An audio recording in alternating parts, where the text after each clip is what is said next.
बिस्मिल्लाहिर्रहमानिर्रहीम। आज जो टॉपिक हमने पढ़ना है that is relationship of biology to other sciences. अगर आपको साइंस की डेफिनेशन याद हो तो हमने पढ़ा था कि साइंस जो है उसमें जितने भी प्रोसेस हो रहे हैं नेचर में उसकी हम स्टडी करते हैं। अब वो प्रोसेस जो ज़िंदा चीज़ों में हो रहे हैं तो उसका स्टडी बायोलॉजी में है, दूसरे केमिकल्स में हो रहे हैं तो वो केमिस्ट्री है।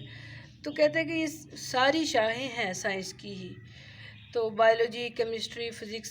तो आज इस टॉपिक में हमने ये पढ़ना है कि बायोलॉजी जो है वो दूसरी ब्रांचेस से किस तरह रिलेटेड है, क्या रिलेशनशिप है बायोलॉजी का दूसरी ब्रांचेस से। इसमें कहते हैं the inter relationship among different branches of science can not be denied. कहता है कि इसको हम ना नहीं कर सकते कि सारी ब्रांचेस साइंस की एक दूसरे से रिलेटेड हैं। Biology include information of various aspects of living things but these information relate to other branches of science as well. कहते हैं इनका ताल्लुक दूसरी ब्रांचेस से भी है। Each branch of science has a relationship with all other branches. कहते हैं कि साइंस की हर एक ब्रांच का दूसरी सारी ब्रांचेस के साथ ताल्लुक है।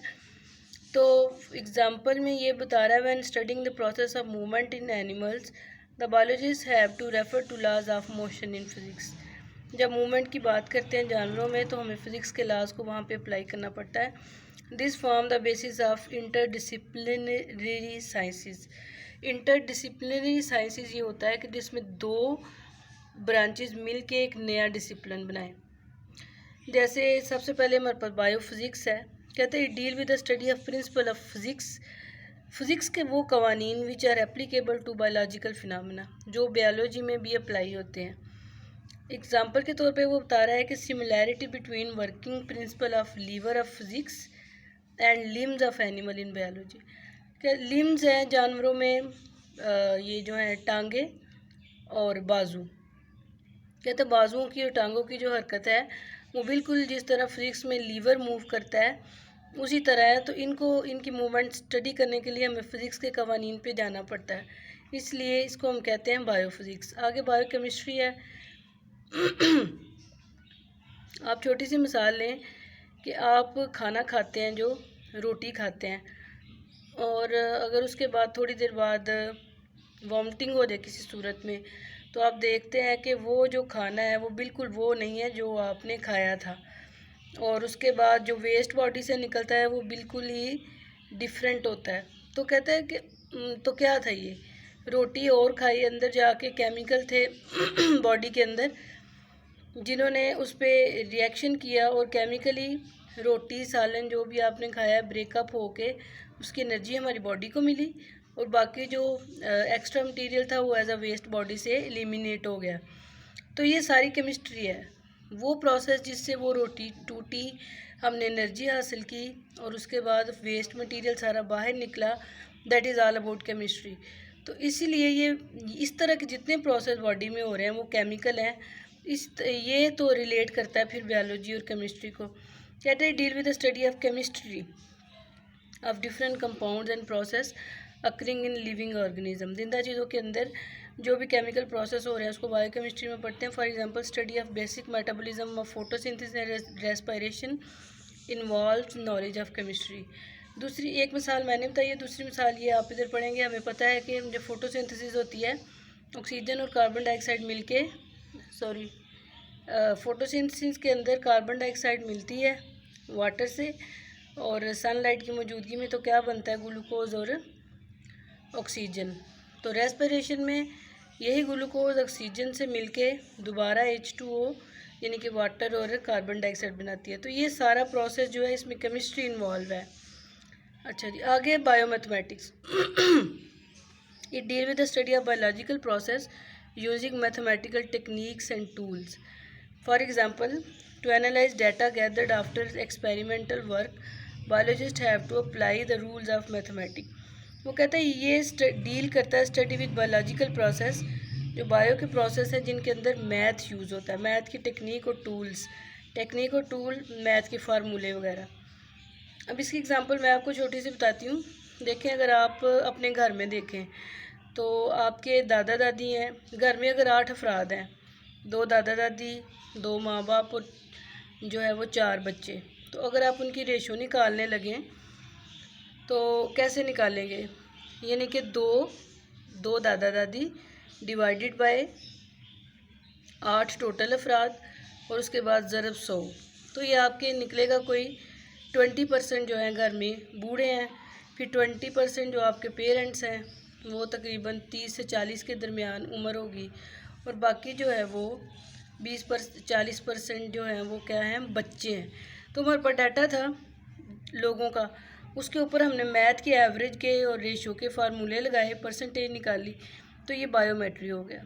अब जितने भी बाहर काम होते हैं, जैसे अब कहते हैं जी 70% आबादी को कोरोना की बीमारी हो जाएगी, 10% उसमें बूढ़े हैं, उसमें 20% 70 साल वाले हैं, ये सारे मैथ के कवानीन हैं। तो मैथ के कवानीन जब बायोलॉजी पे अप्लाई होंगे तो उसको हम बायोमैथ या बायोमेट्री कहते हैं। ठीक है, कहते हैं for example analyse the data gathered after experimental work, experiment करके जो डाटा निकाला जाता है उसके ऊपर फिर मैथ के रूल लगा के उसको उससे रिज़ल्ट निकाले जाते हैं। आगे बायोजियोग्राफी है, इजी है, आपको पता है कि हम लोग ज़मीन पे रहते हैं, कुछ जानदार जो हैं वो जैसे परिंदे हैं हवा में उड़ते हैं, मछलियाँ पानी में रहती हैं, ऊँट से राह में रहता है। तो अब क्या है, मछली को आप हवा में लेके आएंगे वो मर जाएगी, इसी तरह जो है वो किसी परिंदे को पानी में डुबो देंगे, डेफिनेटली वो मर जाएगा। तो हर जानवर का अपना करैक्टर है, जो जिस माहौल में वो रह रहा है उसके मुताबिक उसको बेस्ट सूट करता है। तो बायोजियोग्राफी में हम यही पढ़ते हैं। ज्योग्राफी वही ज़मीन के हवाले से, डिस्ट्रीब्यूशन और बायो लाइफ। तो it deal with the study of occurrence and distribution of different species living organism in different geographical region of world. जुग्राफियाई इलाकों में, इसका मतलब है कोई पानी पे, जुग्राफिया का मतलब होता है कि जुग्राफिकली कोई जगह पानी है, मट्टी है, हवा है, पहाड़ हैं, बड़े बड़े सहरा हैं, या क्या है। It applies the knowledge of characteristic of particular geographic region to determine the characteristic of living organism found there. वो कहते हैं कि इसमें क्या करते हैं, हम किसी ख़ास जुग्राफी इलाके के करैक्टर पढ़ते हैं और फिर पता लगाते हैं कि यहाँ कौन से जानदार रहते हैं या कौन से जानदार रह सकते हैं। आगे बायो इकनॉमिक्स है, it deal with the study, economics आपको पता ही है, जहाँ भी आएगी पैसों की बात होगी। It deal with the study of organism from economical point of view, कि हमें कोई चीज़ फ़ायदा कितना दे सकती है। For example the cost value and benefit value of yield of wheat can be calculated through bioeconomics and benefit and losses can be determined. कहता है कि एक साल, अगर इस साल सैलाब बहुत ज़्यादा आ गया है, गंदम की फसल नहीं हो रही या कम हो गई है, तो हम ये अंदाज़ा लगाएंगे कि हमें गंदम हमने लगाई कितने थी, उसके ऊपर हमारा पैसा कितना लगा और उसमें फिर कितनी पैदावार आएगी और हमारा कितना फ़ायदा होगा, कितना नुकसान होगा। इसी तरह जो लोग घर में भैंसें और गाय पालते हैं उनके साथ भी यही होता है, वो ये देखते रहते हैं कि कितनी चीज़ जो है, मतलब अगर 2 भैंसें पाल रहे हैं तो दिन में कितने पैसे उन पे खर्च होंगे उनके चारे पे, और वो कितना दूध देंगी। तो अगर तो उनको उस दूध से पैसे बचते हैं फिर वो भैंसें पाल सकते हैं, अदरवाइज़ ये कारोबार जो है वो उनके लिए फ़ायदेमंद नहीं है। ये आगे चार्ट दिया हुआ है, इस तरह का चार्ट मैंने खुद भी बनाया है, आप ज़रा देखें। कहते हैं ये बायोलॉजी है, एक एक करके हम पढ़ते जाते हैं। यहाँ से पहले चलें, यहाँ से पढ़ लेते हैं जो हमने अभी शुरू किया हो। बेनिफिट्स एंड लॉस, इकनॉमिक्स के कानून उस पर लगते हैं तो बायो इकनॉमिक्स। उसके बाद बायोमेट्री, डेटा एनालिसिस, जो डेटा ज़िंदा चीज़ों से लिया और उसको मैथ के कानून लगा के अप्लाई उसको हल किया तो बायोमेट्री। उसके बाद डिस्ट्रीब्यूशन ऑफ एनिमल, जानदारों की तकसीम, दुनिया के मुख्तलिफ जोग्राफ़ी है, दुनिया के मुख्तलिफ हिस्से, तो बायोजियोग्राफी। उसके बाद ये है मसल बोन और फ़िज़िक्स के कवानीन के ये कैसे मूव करती हैं, तो ये जो हमारे पास नई शाख बनी बायोफिज़िक्स। और ये आगे हमारे पास है फोटोसिंथेसिस, केमिस्ट्री के कानून लगा के इसको पढ़ा जाता है तो बायोकेमिस्ट्री। ये जो मैंने ब्लैक के साथ लिखा है ये नए डिसिप्लिन है। डिसिप्लिन का मतलब है नए मजमून, जो पहले 2 मजमूनों को मिला के बनते हैं, जैसे मैथ और बायोलॉजी मिला के बायोमेट्री, ज्योग्राफी और बायोलॉजी मिला के बायोजियोग्राफी। ये जो मैं लिखा है ये असल में बायोलॉजी के असूल हैं जिनके ऊपर ये बाहर वाले लगते हैं। तो दरमियान वाले जितने बन रहे हैं ये नए डिसिप्लिन हैं। ये ज़रा देख लें आप, ठीक है। तो यही हमारा आज का टॉपिक था। Thank you very much.